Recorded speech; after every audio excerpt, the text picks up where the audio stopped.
Everyone seeing this video. In today's video, we are going to make a ball fly.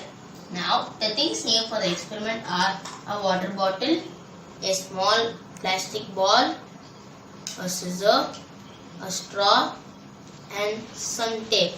Now, take your water bottle and cut the top like this, and also make a hole in the lid.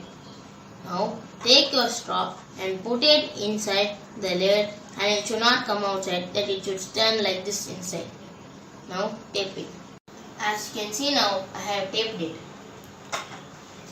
Now take a small ball and put it on the straw.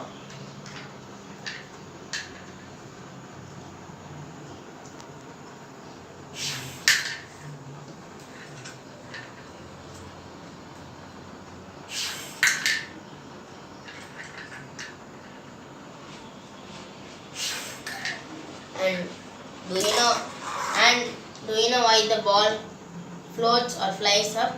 Actually, the ball has to float up, but I didn't float for me because the ball is a little bit heavy.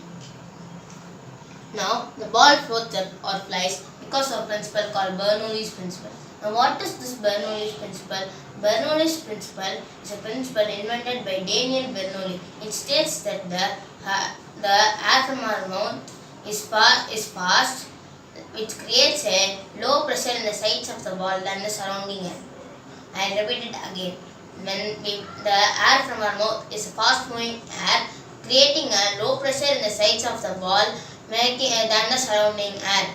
This principle was written by Daniel Bernoulli in his book Hydrodynamica in 1738, and this is how that happened. Thanks for watching.